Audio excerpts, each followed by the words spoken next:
Estem amb Carles Costa, excorresponsal de TV3 al París i a Londres, i aquest any s'incorpora al capdavant dels matins de TV3. Carles Costa, bon dia. Bon dia, com esteu? Molt bé. Primer de tot, preguntar-li abans dels matins, permet-me que pregunti pel nou programa de Trinxeres.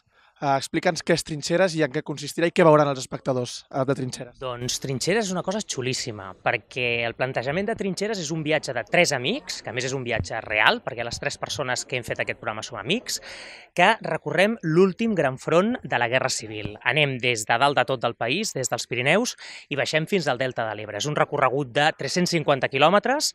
A cada capítol recorrerem una part d'aquest llarg recorregut, són 6 capítols, i el que hem volgut és veure què en queda de la Guerra Civil tants anys després. Què en queda, d'una part, de vestigis i restes històriques, però de l'altra, que és la més important i la que més ens ha agradat, d'històries humanes. Per tant, és un recorregut d'històries humanes on tenim testimonis excepcionals de gent que va viure la guerra, però a més, testimonis molt variats, no és només històries dramàtiques de gent que va viure la guerra, que evidentment en surten, però també tenim moltes històries d'amor, per exemple, cartes que escrivia un pare que estava a primera línia de front a la seva filla, intentant escriure com si no passés res, amb un to de conte per calmar-la, perquè la filla no patís.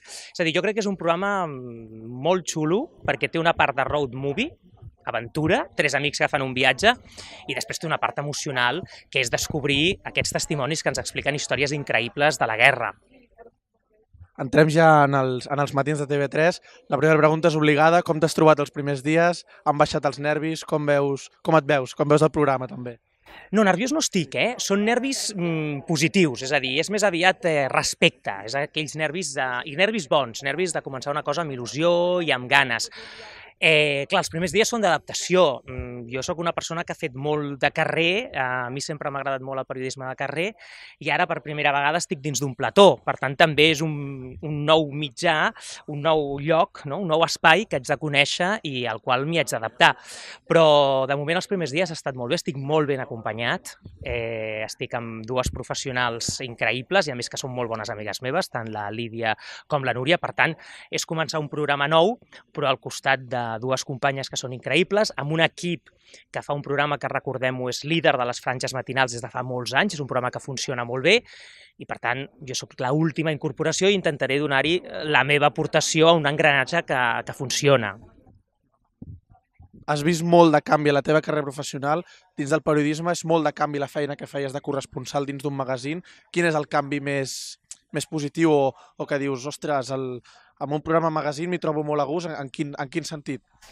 Clar, hi ha un canvi.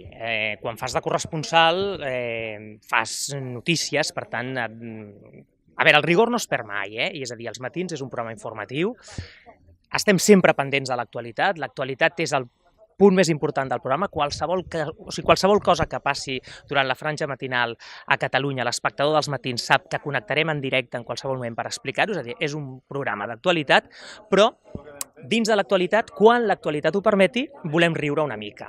I aquí sí que entra el to una mica més magazín, que és un to que jo no he fet, jo fins ara havia fet un to molt de notícies, però de moment en aquests 2 dies m'hi sento còmode, en el sofà m'hi sento còmode, és un sofà molt variat, és veritat que és un sofà que et permet riure, et permet mostrar-te una miqueta més tu, això també t'exposa més, però també és més apassionant, i jo crec que intentarem això, no perdre mai l'actualitat de vista.